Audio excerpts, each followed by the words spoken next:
Hola, soy Javier Benavente Barrón. Te presento Personas que lo cambian todo. La vida más íntima de personas que nos inspiran por su poder y su bondad para mejorar el mundo. Comenzamos. Muy buenas. Hoy tenemos el privilegio de estar en este nuevo capítulo del podcast Personas que lo cambian todo. Y tenemos con nosotros a un personaje especial, una persona multifacética y para mí es de esas personas que me han sorprendido en la vida y que me parecía que era muy oportuno que estuviera aquí. Una persona inspiradora para muchísima gente, sin lugar a dudas. Rodolfo Montero, él es cineasta, un hombre, como él dice, también del campo, del pueblo, le encanta el mundo rural, pero un gran cineasta. Multitud de premios y, para los que conozcan menos, pues 2 premios Goya, uno como director y otro como productor.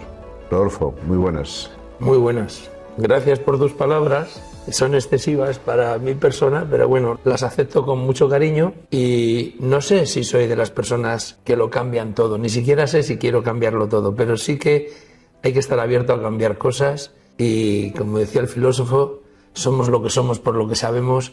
Cuando lo que sabemos cambia, también cambiamos nosotros. Yo estoy dispuesto a seguir cambiando. Pero, Rodolfo, ¿quién es Rodolfo? Rodolfo Montero.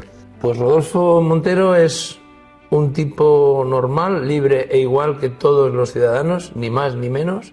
Siempre me enseñaron bajo esa pauta de libertad, de respeto y de cariño, y en todas las facetas, en lo que hago, en lo que sueño, que muchas veces no es que lo confunda, sino que trato de que vaya junto, ¿no? Porque hay sueños que se realizan, otros que no, pero forman parte de vivencias, ¿no? Y esas vivencias son las que te enseñan y en esas hemos estado siempre. Yo siempre digo que ya por edad lo que soy es un aprendiz veterano, ¿no? Pero sigo siendo un aprendiz de muchas cosas, aunque en el camino vayas aprendiendo muchas cosas.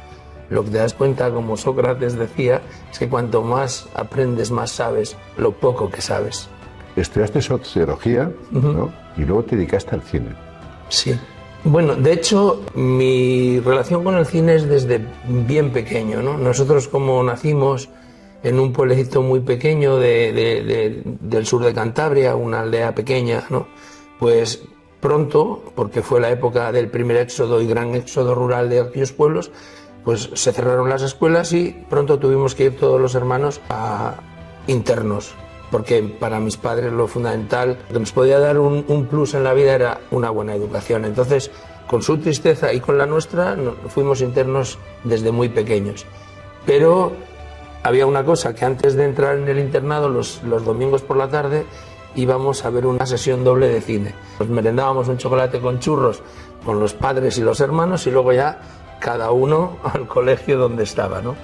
Y entonces para nosotros siempre, para mí y para mi hermano Nano también fundamentalmente, pero para todos, de esa historia de infancia, el cine supuso algo importante en nuestra vida, porque nosotros no queríamos que se acabara la película, queríamos que siguiéramos en aquel espacio oscuro al lado de tus hermanos y de tus padres y pasar allí como si fuera toda la semana. No nos olvidábamos de comer y de descansar, pero aquello se acababa y entras en el internado.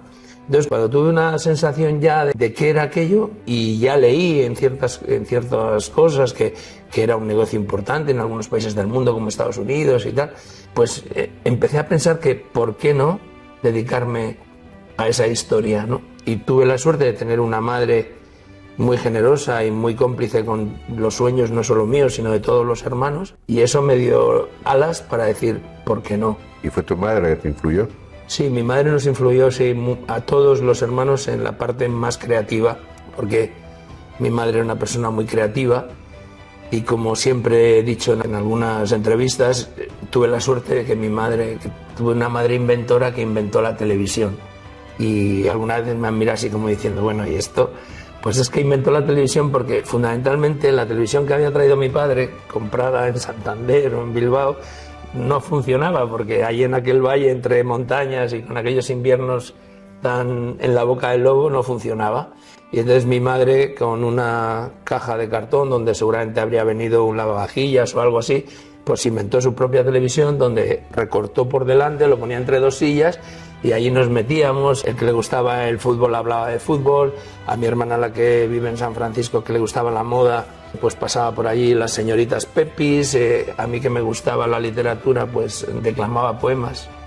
Así inventó la televisión. Y a través de esa caja es donde tú visualizaste que querías ser A través de, sí, director de cine, a través de esa caja, pensé una cosa que me ha llevado toda la vida, la reflexión, ¿no? Que es que estamos hechos por y para los sueños. Y esa es una caja de sueños. Tiene su trampa, pero yo no estoy en la trampa, yo estoy en el otro lado. Quiero decir, cuando digo tiene su trampa, digo que el entretenimiento está muy bien, pero la casquería me puede. No me gusta como es la televisión actual, ¿no? Porque se sabe desde hace mucho que vende más lo malo que lo bueno, pero yo me niego a pensar solo mercantilísticamente en eso, ¿no? Yo prefiero contar, pues eso, las historias que ayudan a la gente a salir de sus oscuridades, las historias que son luminosas, las historias que, bueno, que son agradecidas y son sensibles con las personas. Bueno, y por eso estamos aquí, porque lo que estás haciendo es, a través del cine, a través de la pantalla, influir en el cambio de nuestra sociedad y de la transformación y de apoyo a muchísimas personas, porque todas las películas que estás haciendo, documentales, van siempre en la misma línea. ¿Cómo podemos ayudar a transformar este mundo? Yo creo fundamentalmente en eso, ¿no? Yo creo que si tenemos, no diría una obligación, pero si tenemos un sueño, ese sueño tiene que ser eso, ¿no? Facilitar, posibilitar, dar luz y sobre todo, no todo el mundo tiene la misma fuerza, o sea, no está hecho de la misma pasta, pero si puedes inspirar y esa inspiración transforma, aunque sean pocos los individuos, ya has hecho mucho. Y con tus años llegaste ahí a hacer cine. ¿Y cómo fueron tus inicios? ¿Cuáles fueron los primeros pasos que te llevaron a hacer cine? Mis inicios, gracias a los dioses cada mañana, porque he tenido la suerte de encontrarme con gente fabulosa. Y seguramente también con gente fabulosamente, o sea, fastidiosamente complicada, pero me acuerdo hasta de ellos, hasta en lo que me enseñaron, pero fundamentalmente me acuerdo de los que fueron generosos. Y fundamentalmente desde el inicio, un tipo con muchas ganas, pero sin una preparación lógica por la edad y tal, pero las ganas mueven montañas. Cuando alguien lo tiene claro, se aparta la gente, ¿no? Y yo era de los que lo tenía claro. Y entré, conocí a Mario Camus, y ese era de esas personas en aquel momento, un gran director que venía de ganar una Palma de Oro con Los Santos Inocentes en Francia y tal, pero que tuvo esos 5 minutos que yo necesitaba para poder entrar, romper ese techo de cristal que era la entrada en un plato de cine. Porque trabajaste con los mejores. Sí, he tenido luego la suerte de trabajar con los mejores. ¿Y por qué? ¿Qué hiciste para merecerte trabajar con los mejores? Pues ser muy trabajador. No, yo creo que ser trabajador, ser honesto y ser humilde. Yo siempre me he considerado un tío seguro en mi actitud, en mi toma de decisiones, pero desde la humildad. Y he tenido la suerte, de verdad, y luego he tenido esa suerte también de que esa gente, de esos que, bueno, son los mejores, pero sobre todo son las mejores personas, porque las he tratado desde lo personal, ¿no? Como puede ser eso, Mario Camus, Aranda, Pedro Olea, Pedro Almodóvar, gente normal, corazones humanos, como todos. Pero algo tendrá que ver eso con haber nacido en un pueblo, ¿verdad? Salir a la ciudad. Ahora volver, incluso has creado fundación, que es la Fundación Agrocultura, para promover cultura, el cine y todo en el mundo rural. Y sigues yendo allí a tu pueblo y estando con tus vecinos. Algo tiene que ver con todo esto, ¿no? Eres un personaje un poco distinto, ¿no? No eres de los que salen del pueblo, se van y ya se hacen famosos y ya no vuelven. Tú has ganado todo tipo de premios en el mundo del cine y vuelves a tu pueblo. Hombre, yo creo que esa ambivalencia no hay que perderla, ¿no? En ese sentido también me educaron así, ¿no? Pero hay una frase creo que es el Deuteronomio, que lo explica muy bien, ¿no? Que dice, si me olvidare de ti, Jerusalén, que me faltare la diestra. O sea, si yo me olvido del territorio de mi infancia, de lo que fueron los valores que me inculcaron, me faltaría el respeto a mí mismo y se lo faltaría a toda la gente que parte de su vida la dedicó a pulir lo que yo quería ser, ¿no? Pero luego saliste fuera. Sí, hay que salir, sí. Pero siempre desde la raíz. Yo siempre digo que esto es como cuando tú clavas lo llaman en la tierra nuestra un picacho, y no sabes la cuerda que tienes, pero sabes dónde tienes el núcleo, sabes dónde está el nexo. Y ese nexo, cuando te estás perdido, es solo tirar de la cuerda y vuelves a él. Yo nunca me he ido del todo, porque siempre he sentido que en ese núcleo estaban los fundamentos, no sé, o los valores que me gusta tener y que disfruto con ellos, claro, aparte de los afectos. Tu cine, por un lado, es un cine social, es un cine de influencia a nivel de transformación, pero a la vez quieres unirlo con tu tierra y con el pueblo, y cómo el mundo rural puede ser, el cine puede ser un elemento transformador del mundo rural. Sí, yo pienso que sí, yo pienso que, a ver, primero, uno de los objetivos que siempre he tenido, porque he tenido que lidiar con él, es la poca conciencia que tiene el mundo urbano, o el mundo, digamos, más del progreso, con lo que es el medio rural, con lo que es la filosofía agrícola campesina, ¿no? Para mí, y lo digo sin temor a equivocarme, la filosofía agraria del mundo está al máximo nivel como pudieran estar las grandes religiones. O sea, aquí siempre dicen, venimos, ¿no?, de la tradición judeocristiana y campesina, porque el campesinado fue el desarrollo fundamental de los pueblos originarios. Y entonces lo que pasa es que luego se ha desprestigiado o ha interesado al progreso olvidarlo. Pero para mí es maravilloso y es muy motivador el sentir que hubo antes que nosotros, nuestros ancestros, que se dedicaron a que las semillas, a que los animales, a domesticar, ¿no? A domesticar, no a dominar. Entonces, por eso estamos aquí. O sea, fundamentalmente, para mí, el valor de la filosofía campesina está sobre todo en su objetivo, que es dar de comer a tu clan. ¿Algo más maravilloso que eso? Desde luego. Entonces yo quiero recuperar toda esa cultura, que no es una cultura de grandes manifestaciones arquitectónicas, porque normalmente los aperos eran aperos de madera y tal, pero es esa cultura que nos ha traído hasta aquí, que es la cultura de los alimentos, es la cultura del cuidado y es la cultura de la domesticación, pero no la dominación. ¿De qué va el proyecto Agrocultura? El proyecto de Agro y Cultura Televisión tiene varias patas, ¿no? Agro y Cultura Televisión. Agro y Cultura Televisión es la pata, digamos, audiovisual. Pretende ser un canal temático donde la gente que quiera aprender o reflexionar o incluso producir algún proyecto que tenga que ver con lo que estaba contando, ¿no?, con esos valores y con esa, pues que lo pueda hacer, y que nosotros estaremos encantados de apoyarlo. Queremos también, por otro lado, intentar llegar a acuerdos para poder pues dar fundamentalmente semanalmente o mensualmente, pues tener un noticiero con las cosas que pasan en el sector primario, porque no nos olvidemos, venimos de un siglo donde los excedentes alimentarios han hecho que nadie sea respetuoso con los que hacen los alimentos, y hasta donde yo sé, y a día de hoy, todavía no hay una máquina que haga una molécula alimenticia por sí sola. Entonces es muy importante recuperar ese respeto, que no lo están pasando bien. El sector primario en toda Europa no lo está pasando bien. ¿Qué le falta al sector primario? En España fundamentalmente le falta que haya un conocimiento ciudadano de lo que realmente hacen y a lo que sirven los agricultores y los ganaderos. Y ese conocimiento dará luego el reconocimiento que merezcan, por un lado. Y por otro lado, creo que a los propios agricultores, ganaderos, pescadores, a todo ese sector le hace falta también recuperar el respeto y la dignidad, no poniéndose en contra de nada, sino favoreciendo el entendimiento. Porque hay veces que cuando los mundos, y siempre hay intereses, en vez de ser complementarios, se hacen descaradamente contrarios. Hay que recuperar esa complementariedad.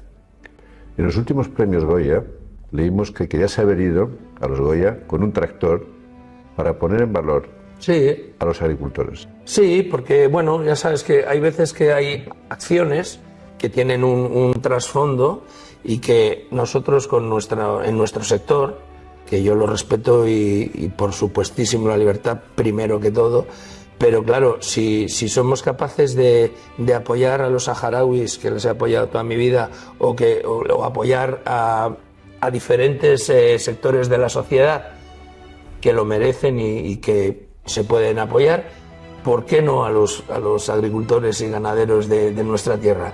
Pues en el fondo por ignorancia. Y luego hay un miedo a que el campo, sus manifestaciones, sea retrógrado. Y eso es una falacia. El campo es justo. Y efectivamente, si tú te has olvidado del campo, pues el campo te tomará otras determinaciones intelectuales e ideológicas. Pero no porque sea así, sino porque necesita sobrevivir y sobreponerse. Bueno, estás justificando porque estás en este podcast de personas que lo cambian todo. No lo sé. Esa responsabilidad. Y también, volviendo al cine, las películas que estás haciendo son todas, o casi todas, de impacto. ¿Por qué te has centrado en el cine de impacto, de transformación? ¿Qué es lo que te ha invitado a ello? Siempre lo he tenido, ¿no? También mi maestro Mario Camus decía eso, que nosotros, los cineastas, tenemos una responsabilidad. No es la misma que un cirujano que opera a corazón abierto, pero sí es la responsabilidad de qué damos a nuestra sociedad a consumir y a pensar. O sea, yo siempre he creído que es fundamental en toda sociedad que se precie y que quiera desarrollarse por sí misma y mejorar el espíritu crítico. Entonces, para eso hay que hacer productos que toquen el corazón, que sean verdaderos, que tengan un trasfondo, unos testimonios, unas acciones que sean sinceras. Yo no estoy en contra, en absoluto, de la ficción ni de los programas de entretenimiento. Pero llega un momento en que si todo se hace entretenimiento, al final se rompe el cordón umbilical de la sociedad, de los individuos, con lo que hay que reflexionar, con lo que de verdad importa. Y esto está pasando en nuestras sociedades. ¿Quién habla de lo que de verdad importa? ¿Quién habla de la soledad?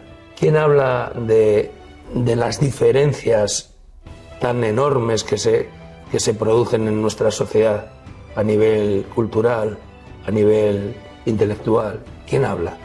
Una minoría que tenemos que mantenernos fuertes para que esa minoría se amplíe hasta donde toque, pero que esa minoría exista y sobre todo sea vigorosa. Este verano has presentado Javier en la montaña. Cuéntanos un poquito. ¿Por qué esta película? ¿O este documental? Sí, esta película documental, Javier en la montaña, es la historia de una superación de un individuo con relación a una enfermedad como es la parálisis cerebral. Entonces, para mí fue un honor, ¿no? Poder disfrutar, porque cada vez que uno hace algo, en mi caso, ¿no?, tiene que tener las antenas abiertas a aprender. Por eso me encanta mi trabajo como el primer día, ¿no? Porque aprendes del protagonista, aprendes del joven que es la primera vez con el que trabajas, pero que viene con un espíritu. O sea, entonces, en el caso de Javier y la montaña, un tipo con parálisis cerebral que consigue. El objetivo era subir al campo de base del Everest y lo consiguió. Pero podía no haberlo conseguido, pero el objetivo estaba ya en la decisión él de hacerlo. ¿Y por qué lo hacía? Para dar visibilidad a todo un colectivo de más de 30.000 personas en España con parálisis cerebral. Entonces, eso es maravilloso, que nosotros podamos apoyar un proyecto de esas características y que nos inunde cariño a los demás y aprendizaje de esa enfermedad y otras muchas, ¿no? Y siempre en positivo, siempre desde la esperanza y desde la bonomía. Esos son todos los matices importantes en tu cine y en tu documental, sí, que siempre está en positivo. Fundamental. Buscando un mensaje transformador y que siempre hay salida. Fundamental. Esto sí que lo puedo decir que fue también una de las grandes enseñanzas desde niño en el ámbito más cercano, más íntimo, más familiar. Es siempre hay una rendija por donde entra la luz. Siempre hay que ir hacia eso. O sea, de verdad, siempre hay que levantarse, por mal que estés. Y yo recuerdo a mi madre eso, ¿no? Cuando te levantaba para ir al colegio, o sea, ir interno y pasarte allí 15 o 30 días sin volver a casa, ella siempre tenía esas palabras no te preocupes que en cuanto llegues ya está, cuando te quieras dar cuenta ya estás volviendo. Y toma un libro de poemas para que cuando ya no puedas más, léete unos poemas y recuerda a tu madre. Son cosas que yo creo mucho en eso, fundamentalmente. Sin esperanza no hay futuro. Nosotros hemos tenido el privilegio de que en la Fundación Vivo Fácil pudimos hacer el documental contigo como director, La Sociedad de la Soledad. Un documental impresionante en este momento. Muy importante. Y que además, en cuanto te lo pedimos, dijiste sí, quiero hacerlo. Cuéntanos un poquito de este documental. Pues para mí también ha sido otro aprendizaje, aparte de conoceros a todos vosotros y admirar vuestra capacidad de trabajo, vuestra capacidad de cambiar las cosas y sobre todo el agradecimiento personal a dejar hacer desde la libertad creativa y desde la sensibilidad, ¿no? O sea, para mí ha sido un aprendizaje enorme porque además hemos tocado diferentes personas, no personajes, con sus modos de soledad y con sus fórmulas, unas más acertadas que otras, de cómo salir de eso, ¿no? Entonces, para mí es un proyecto absolutamente de testimonios sinceros. O sea, la sinceridad, si a mí me preguntan qué es lo que tiene sobre todas las cosas el documental, pues yo creo que tiene una sinceridad y una autenticidad que es fundamental para los tiempos actuales. O sea, no se le pueden poner nombres y apellidos a la soledad. Estamos en una sociedad donde la soledad es un gran problema, pero mucho más que lo que yo pensaba cuando empecé. Otra de las cosas que siempre digo, gracias al cine siempre que te metes en algo aprendes un montón de cosas. O sea, yo sabía que la soledad era un problema en nuestra sociedad, pero de verdad, Javier, nunca pensé que era un problema tan grande y tan relacionado con las diferentes generaciones, con las diferentes clases sociales, con todo en esta sociedad. ¿Y para ti, qué es la soledad? Gracias, Vivo Fácil, por patrocinar este podcast, por facilitar la vida a millones de personas, por hacer que disfruten de la vida y por cuidar de los suyos y de sus cosas, sus casas, sus vehículos, sus mascotas. Y desde 1999, esos más de 25 años de trabajo de Vivo Fácil dan tranquilidad. ¿Sabías que 3 de cada 4 trabajadores de los servicios centrales de Vivo Fácil son personas con discapacidad? Pues sí, ellas son precisamente los motores del cambio. Entra en el mundo vivofacil.com y disfruta de la vida. ¿Y para ti, qué es la soledad? Para mí la soledad es la tristeza mayor. Todo el mundo ha sentido algunas veces la soledad, pero en el fondo yo creo que todo lo que hago, y ampliaría lo que hago a lo que hacemos, es para no sentirnos solos. Lo que pasa que, bueno, hay veces que es como un tsunami o como una galerna y te pasa por encima y te tienes que amarrar los machos y luego recuperarte. Porque siempre digo que después de la tormenta viene la calma y hay que intentar salir y levantarse de todas. ¿Y tú? ¿Cómo cuidas de ese bienestar emocional y luchas contra la soledad? Pues mira, yo no lo he reflexionado de una manera consciente, pero sí tengo algunas pautas que creo que me facilitan esa forma de lucha. Una es conexión sincera con la naturaleza. Me gusta, como sabes, ir al pueblo, subir al monte, tengo un amigo que navega, meterme en líos, aunque no tenga mucha idea, pero ver eso que es la naturaleza. La naturaleza no engaña. La naturaleza es una manera de educar magnífica porque es brutalmente sincera, ¿no? Entonces, la naturaleza me enseña luego la amistad. Yo también tenía una abuela que decía que lo que no se cuida no se tiene, ni unos zapatos, que el día que te les vas a poner, como no les has cuidado, están rotos. Cuando más la amistad. Yo soy de las personas, y me gusta hacerlo, y lo hago con una cierta facilidad, me gusta cuidar a los que quiero y creo que me quieren. ¿Y cómo lo haces? Pues sacando tiempo, echando una mano, escuchando, para lo bueno, o sea, ser bastante recíproco en lo sincero, ¿no? O sea, también es una cosa que aprendí, ¿no? Que igual que uno está dispuesto a dar, también tiene que estar dispuesto a recibir. Y eso lo hago, pues eso, de una manera me sale. me sale. Y habría una tercera cosa, igual más personal, no tampoco, pero bueno, que es conectarme con lo que yo considero que es la deidad. O sea, a mí me gusta dar gracias cada día. Soy creyente de una manera personal. Me gusta pues sentir que no somos nada, que somos una cosa mínima en el cosmos, pero que esa cosa mínima forma parte también de algo extraordinariamente amplio como puede ser eso, la deidad o la espiritualidad. ¿Y crees que has encontrado ya así el propósito de tu vida?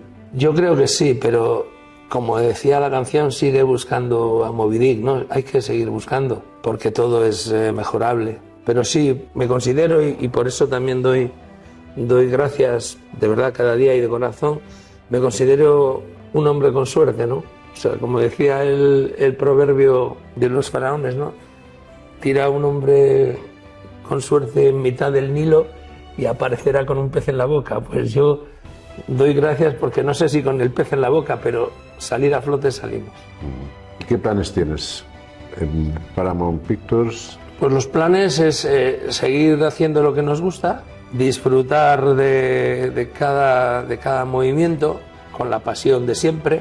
En lo personal, pues eso, mantener el cuidado y el aprendizaje con la gente más cercana, como son los hijos, como son la gente que en algún momento de corazón te pregunta algo y yo que sé lo justo, pues por lo menos le das una clave, pero fundamentalmente sin imponer y tal. Y luego que dentro de lo que es la productora tenemos algunos proyectos con los que vamos a seguir, por un lado de corte social, por otro de corte más de películas y de ficción, y también seguir desarrollando proyectos para agricultura televisión. Tenemos un proyecto que es muy atractivo que se llama La Tierra al Plato, que estamos en conversaciones con unos franceses, que es posible que lleguemos a un entente de coproducción, porque los franceses lo entienden mejor que aquí. De La Tierra al Plato sería un proyecto donde se cuenta la historia, o sea, el viaje de los alimentos, donde los alimentos son como las estrellas, no los cocineros, o sea, son los alimentos y los que cuidan los alimentos, que son los agricultores, los ganaderos, los pescadores, los pastores, etc.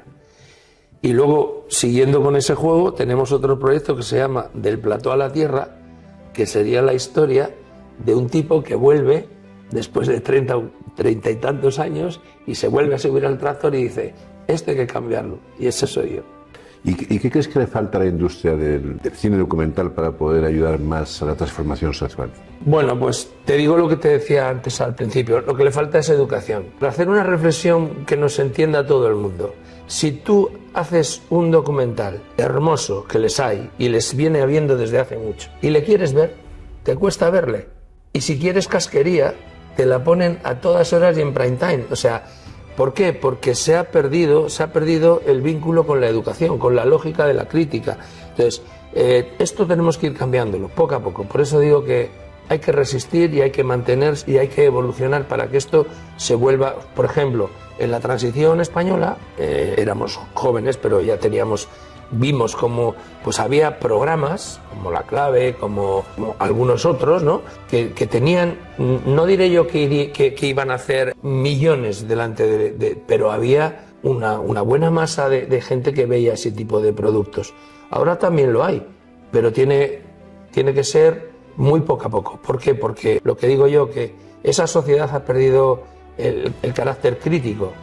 Entonces, tenemos que mantenerlo y yo creo que volverá, está volviendo, de hecho está volviendo. O sea, pero mi idea es sincera, saber que somos una minoría, pero es una minoría fundamental y de excelencia para la sociedad. Y no lo hago desde el clasismo, lo digo porque considero que este tipo de proyectos que tienen puntos sociales, puntos solidarios, puntos de reflexión sobre nuestra propia sociedad son necesarios.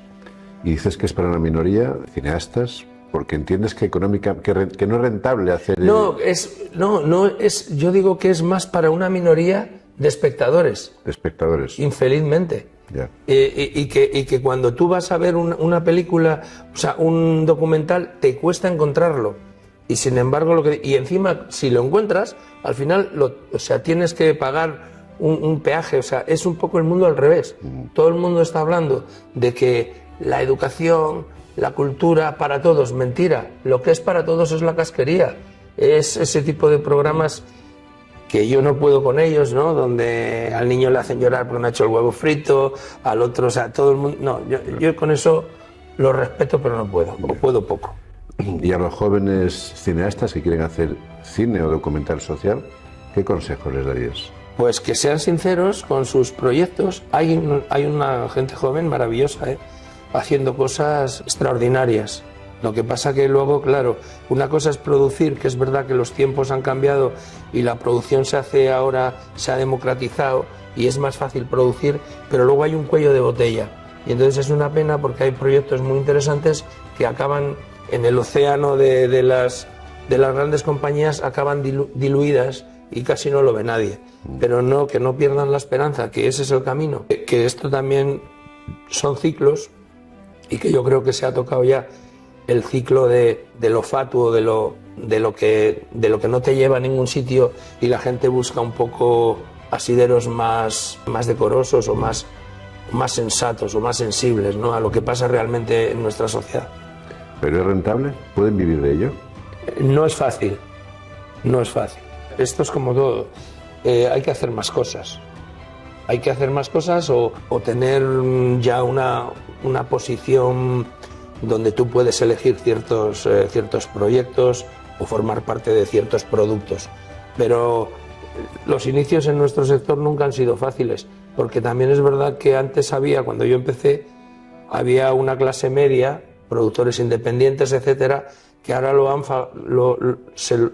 fagocitado todo, los grandes proyectos, ¿no?, las grandes plataformas. Entonces, es muy difícil que una plataforma te deje libertad para trabajar, a no ser que seas un grandísimo cineasta y que tengas tu criterio ya muy posicionado, ¿no? Entonces, claro, al final es hacer cosas bajo sus paradigmas, ¿no?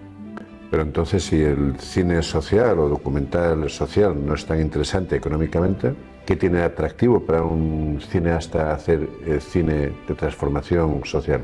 Bueno, porque, por ejemplo, yo he sido hablando de las personas que lo cambian todo. Yo no sé si todo, pero hay cosas que hay que cambiar, ¿no?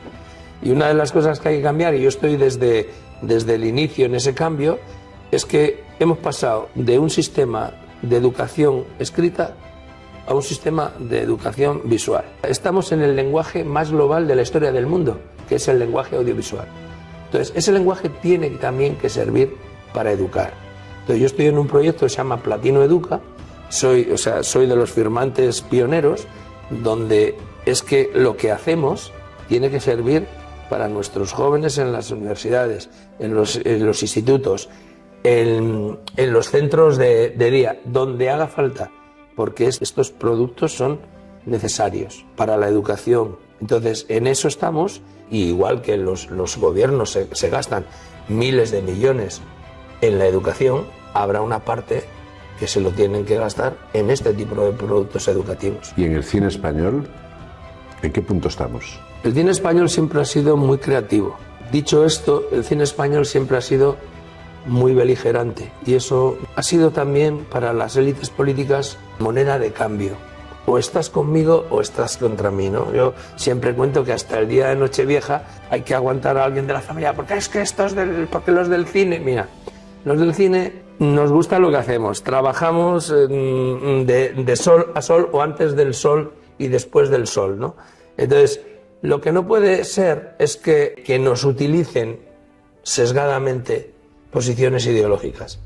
Cada uno que haga el cine que quiera, porque gracias a Dios estamos en sociedad democrática y libre, cada uno que haga lo que considere, sin faltar a nadie, pero que no se nos meta a todos en una manera de entender el mundo, porque sería injusto y además es mentira. Yo, que produje un documental, para mí uno de los más potentes ideológicamente, que se llamaba El efecto Iguazú, con el que ganamos el primer Goya, que era sobre los trabajadores de Sintel que estuvieron en la Castellana durante 6 o 7 meses, se hicieron ahí como un campamento y tal. Producto magnífico, ¿no? Un proyecto que quedó maravilloso, que se enseña en las universidades, pero yo no me gusta que mi sector esté muy sesgado ideológicamente, porque no es bueno. Porque nosotros queremos que nos vean todos los que nos tienen que ver, que son nuestros ciudadanos. Habrá un director que te gusta más, otro que te gusta menos, pero ya está, como todo en la vida, ¿no? Como en la cocina. Hay cosas que te gustan más, o como al que le gusta la música clásica. Hay quien es más de Mozart y otro que es más de Haydn, ¿no? Entonces, eso por un lado. Y por otro lado, yo creo que la capacidad creadora de nuestra cultura es magnífica. Somos pueblos mediterráneos, somos pueblos muy, muy abiertos, y además con un background cultural muy grande y muy diverso, ¿no? Entonces, eso cuando andas por el mundo se nota, y encima la gente con una cierta sensibilidad y una cierta preparación lo pone en tu haber, ¿no? Dice, joder, viene de un país o es de un país donde la cultura es rica por esos derivados de la historia, claro. Pues cambiando un poco de tema, te he escuchado decir muchas veces en entrevistas que venimos de la sociedad de la nadería. ¿Qué quieres decir exactamente con la nadería? La nadería para mí son varias cosas que es la misma, ¿no? Es la nada puesta en primer plano para que parezca el todo, y mientras el todo se oculta. Es decir, la nadería es estos programas que te digo yo, que donde todo es nada, ¿no? Pero emocionalmente son muy fuertes, pero para nada, ¿no? Donde también es una cortina de humo y se pone en primera línea cuando dices, bueno, pues esto no deja de ser una noticia de la nadería. Aquí a mí lo que me importa no es quién se acostó con no sé quién, ¿sabes? Si es punible, que lo decida un juez, pero a mí lo que me importa es saber cuáles son los índices de pobreza de mi país, o cuáles son los índices de educación, o cómo se puede mejorar la soledad en el mundo rural, por ejemplo. Entonces, somos una sociedad donde la nadería está en todo, interesadamente. Y por eso los cineastas tenemos que tener ahí, decir, cuidado. Y volviendo a ese mundo rural que acabas de comentar, ¿qué les dirías a esas personas o esos jóvenes que se van fuera del mundo rural porque no hay oportunidades en los pueblos, en ese mundo rural? Ese mundo olvidado, poblado, diríamos más bien de servicios que no de personas. Por los que conozco y por la cercanía, se lo digo con la acción, ¿no? O sea, tenemos que ser hombres de ejecutar. Y para eso hay algunas veces que tenemos que saltarnos algunas de esas leyes innobles que se han producido durante un proceso de desgaste del mundo rural, ¿no? Como no puedes hacer esto, no puedes hacer lo otro, no, ¿sabes? O sea, no puedes sembrar esto, o sea, es como que te han llevado a un no, todo es no. Entonces hay que decir, mira, si te quieres quedar, si tienes valor para quedarte, fortalece tu aprendizaje, únete a tus iguales y lucha por poder hacer una vida digna. Yo tengo jóvenes cercanos a mí que están manejando, bueno, alguno conoces tú, manejando ya una ganadería de 300, 400 animales, y con decisiones cada día, y con una alegría, con una alegría inmensa de poder hacer esa vida. Pero ¿quién dijo que era fácil? Bueno, yo, esta persona que dices, que me presentaste y que conozco, ¿sí? La verdad es que me quedó impresionado, pues un chaval con 24, 25 años, con sí. Su carrera, sí. Con 300 cabezas de vacas, ¿no? Sí, Creo que eran vacas. Nodrizas, sí. Y un cebadero importante. Un cebadero, y escuchándole hablar me pareció impresionante. Digo, es todo un ejemplo de persona, de cómo en el campo se pueden hacer cosas. Y volviendo más a lo que también contaba siempre mi madre, ¿no? Es decir, vosotros prepararos.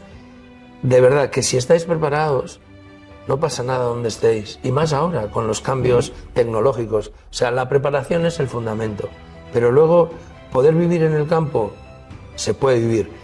¿Todo el mundo tiene que vivir de la agricultura o de la ganadería? No, no tiene por qué, pero puedes desarrollar un proyecto, el que tú consideres, porque hoy donde estés no es tan importante como antes. Y creo que las ciudades en un sentido se están haciendo ya un poco invivibles, por enormes, ¿no? Bueno, en ese sentido también eres un ejemplo. Has llevado el mundo del cine, que es tu mundo profesional, al mundo rural, que es tu pueblo, donde has este verano, has hecho allí un certamen. Total, hacemos varias cosas, pero hacemos un certamen ya importante dentro de los festivales de cine, además muy vinculado a lo que es eso, cine y zona se llama, o sea, cine y territorio, a los territorios que no salen generalmente en las películas de primer orden, y para hacer entender y lo que digo, para educar en ese camino, ¿no?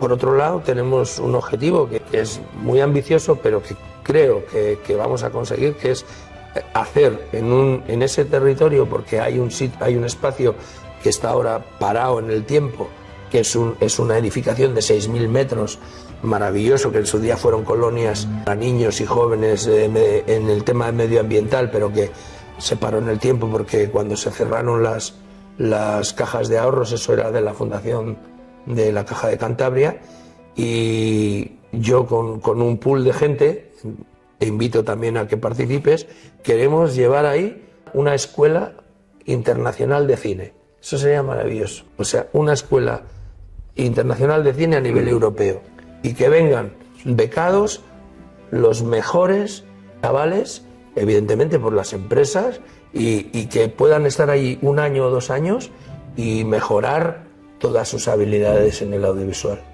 Bueno, yo tengo que decir que me quedé impresionado. Tuve la fortuna de conocer tu pueblo, un pueblo casi tan pequeño como el mío. Sí, sí, pequeño, ambos. Pero con unas instalaciones impresionantes, donde tienes una planta de arriba con todo tu aparataje para cine, etcétera. Sí. Y debajo, cerdos, vacas, real, en vivo.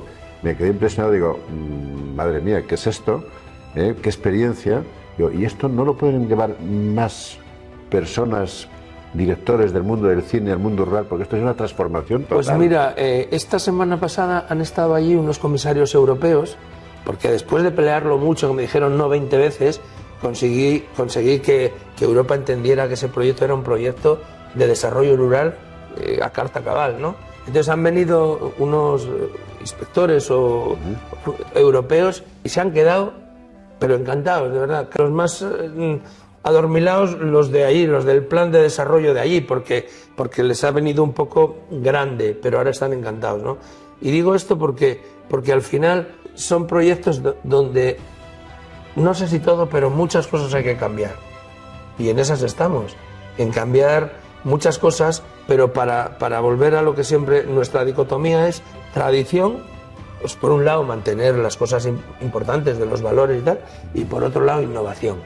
O sea, ¿y qué innovación más grande? Pues eso, que debajo, encima de una granja real, o sea, real, que funciona, haya un plato de televisión donde si Dios quiere pronto empezaremos a dar noticias semanalmente sobre el mundo agrario a nivel nacional. Eso es un gran ejemplo de todo lo que se puede hacer en el mundo del campo, que solamente hace falta ganas, un poquito de imaginación, es decir, bueno, y que alguien apoye. Se apoyan tantas cosas por ahí inútiles, ¿verdad?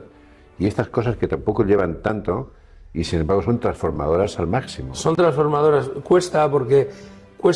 creo que cuesta que la gente lo vea, primero porque en la política todo lo nuevo da mucho trabajo, ¿no? Para los políticos o para los gestores, ¿eh? Yo no estoy con eso criticando ni a unos ni a otros.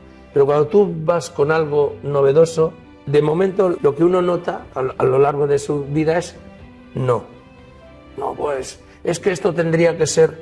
Ya, pero claro, si todo tendría que ser como vosotros queréis, no avanzaríamos nunca, ¿no? Entonces hay que saber que eso cuesta un montón, pero hay que ser pertinaz. Yo siempre digo que bota malaya y cabeza dura, y pum, y pum, y pum, con respeto, pero... Sí. No, para sacar una palabra mágica, que es la parte política. La política, que es lo que tiene que crear las condiciones adecuadas para que todo lo demás se desarrolle.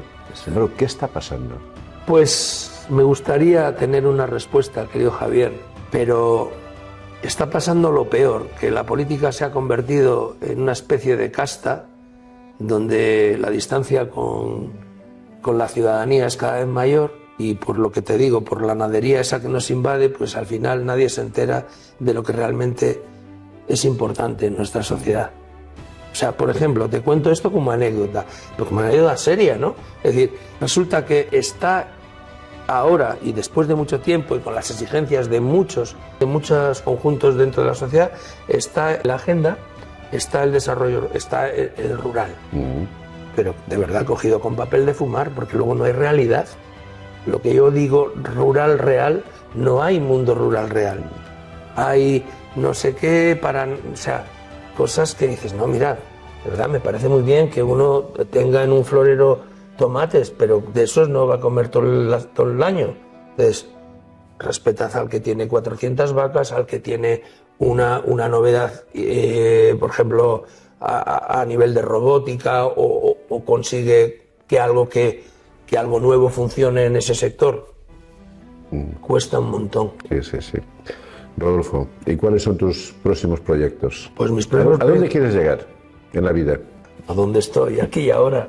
No sé, yo he sido siempre ambicioso en los sueños, ambicioso, y he sido, y lo sigo siendo, pero antes era muy competidor y eso sí que me ha cambiado el tiempo y me gusta ese cambio, y ahora soy muy compartidor.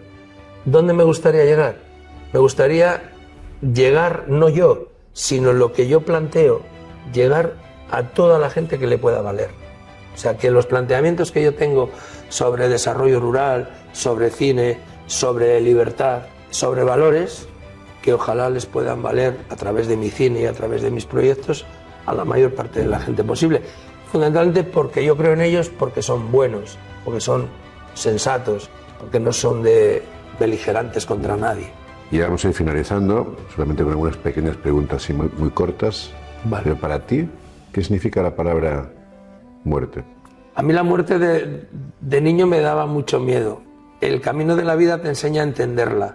Luego he visto la muerte de cerca y la he vivido con una con agradecimiento, porque todas las muertes cercanas han sido en el momento de la vida, cuando se acaba, no ha sido nada traumático.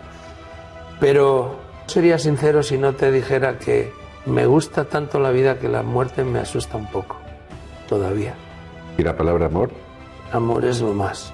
Amor es lo más, de una manera muy amplia, de una manera muy difícil, y muy difícil porque cuando se ama se tiende al egoísmo. Entonces, el amor ese mayúsculo, que también se puede dar en lo carnal sin egoísmo, pues es lo soñado.